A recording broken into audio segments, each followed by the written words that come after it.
돌아온 비하인드 뉴스 시간입니다. 정치부 이성대 기자와 오늘도 함께하겠습니다. 자, 이 기자 바로 볼까요? 네, 첫 번째 이슈 보겠습니다. 자, 이것도 전 정부 탓. 자, 현 정부 들어서 잊을만 하면 이른바 지난 정부 책임론이 나와서 논란이 됐었죠. 네. 예를 들어 국정원의 정보 활동이 노출된다거나 또는 정부의 채무가 늘었다. 이럴 때도 전 정부 탓이 나왔는데 자, 이번에는 대통령실과 관저 이전 과정에서도 전 정부 책임론이 나왔습니다. 직전 경호처장이었던 김용현 국방부 장관이 자, 시점으로 보면은 이번 정부가 시작되기 전에 공사가 다 이루어졌다라고 주장을 한 겁니다. 직접 들어보시죠. 저희 정부는 5월 10일 날 대통령실이 이제 새로 용산으로 들어갔습니다. 그 들어가는 과정에서 이루어진 모든 공사나 사업체에 대한 어떤 그 계약이나 이런 것들은 전 정부에서 다 이루어진 겁니다. 뭐 시점이야 그렇다 쳐도 이 청와대로 옮기는 거는 윤석열 정부의 중점 사업 아니었습니까? 그렇습니다. 자, 문재인 정부 국무회의에서 용산 이전에 대한 예산을 의결했고 그 실무 추진을 행안부가 한 것은 사실이 맞죠. 그 네. 부분은 사실이 맞는데 자, 그렇다고 해서 문재인 정부의 책임이 있느냐 이건 좀 따져봐야 된다는 주장이 있습니다. 왜 그러냐? 윤석열 정부의 그 인수위와 협의를 했기 때문입니다.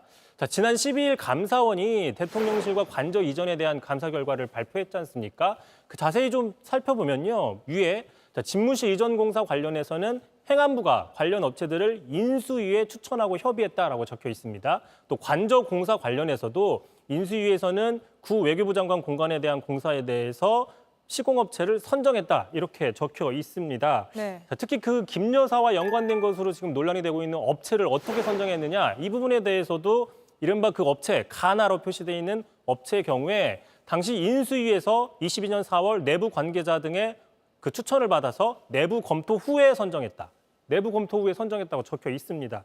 다시 얘기해서 김용현 장관의 주장과는 다르게 문재인 정부가 아니라 현 정부와 연관된 인사들, 현 정부 인수위에서 결정을 했다라는 것이죠. 그러니까 이 감사가 야당에서는 당시에 뭐 봐주기 감사다 이런 지적을 했지만 이 감사에서도 이런 부분이 나와 있던 거군요. 그렇습니다. 특히 그 김용현 장관은 다름 아니라 청와대 이전 TF 경호경비팀장이자 직전의 경호처장을 역임했습니다. 자, 다른 사람도 아닌 김 장관이 이걸 모를 리가 없는데 전 정권 탓을 하는 건 좀 설득력이 떨어진다 이런 지적이 있는데 그럼에도 이런 주장 처음이 아닙니다. 직접 들어보시죠.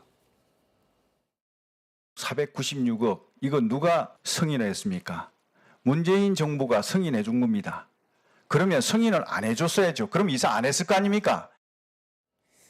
근데 이게 사실 당시에 국민들이 투표해가지고 새로운 대통령을 뽑았는데 새 정부의 중점 사업 예산을 배정 안 하기가 좀 어려운 일 아닙니까? 그렇습니다. 예산 배정을 안 할 수가 없는 상황이었죠. 그랬는데 이제 또 예를 들어 이겁니다. 문제의 핵심은 예산 배정 자체가 아니라 이 예산을 제대로 사용했는지 잘못 사용했는지 네. 이 여부라는 것이죠. 결국 이 부분을 지적하고 있는데 이걸 모를 리 없는 김용현 장관이 지난 정부 탓을 한다. 그건 좀 너무 나가는 게 아니냐라는 지적도 나왔습니다. 직접 들어보시죠. 윤석열 대통령 관저가 무슨 문제가 생기면 그럼 문재인 대통령이 책임져야 됩니까? 거기서 비리가 있었으면 21g 회사 잘못 업체를 선정했다. 입찰 비리가 있다. 그러면 그건 문재인 대통령 시절에 이루어졌기 때문에 문재인 대통령이 책임져야 됩니까? 말이 되는 얘기를 하세요. 네, 다른 것도 아니고 뭐 관저 관련이기 때문에 전 정부 탓하는 것은 좀 과하다 이런 주장이군요. 알겠습니다. 바로 다음 이슈 보죠. 자, 두 번째 이슈 보겠습니다. 자, 이것도 경로. 자, 현 정부에서 잊을만 하면 나오는 게 전 정부 경로죠. 책임론 말고 또 이른바 대통령 경로설도 있습니다. 자, 오늘도 하나 나왔는데요. 자, 장해찬 전 국민의힘 최고위원이 이렇게 자신의 SNS에 글을 올렸습니다. 어떤 보도가 나왔는데 인사권자인 대통령의 확인 없이 보도가 나와서 대통령께서 경로했다는 이야기를 들었다. 이 보도가 나간 경위에 대해서도 자체 진상조사를 지시했다는 이야기를 들었다. 이렇게 적었습니다. 어떤 보도인가요? 그래서 이 보도가 무엇인지 궁금증을 자아내는데 바로 어제 한 종편에서 나왔던 보도입니다.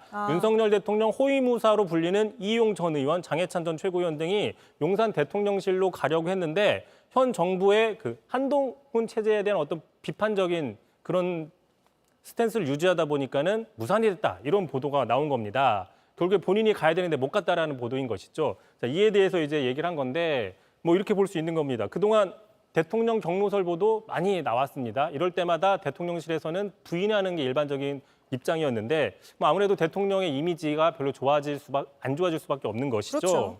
자, 그런데 이제 다름 아닌 호위무사를 자처하는 호위무사로 불리는 장해찬 전 최고위원이 자기 거취와 관련해서 대통령이 경로했다. 어떤 자기 존재감을 드러내기 위해서 대통령 경호서를 먼저 꺼집어냈다. 뭐 이런 지적들이 나올 수 있는 겁니다. 네, 그럴 것 같습니다. 대통령실에서 여기에 대해서 뭐라고 할지 또 궁금한데 오늘 여기까지 짚어보겠습니다. 이성대 기자였습니다. JTBC 뉴스를 시청해 주셔서 고맙습니다. 저희는 저녁 6시 50분 뉴스룸에서 뵙겠습니다.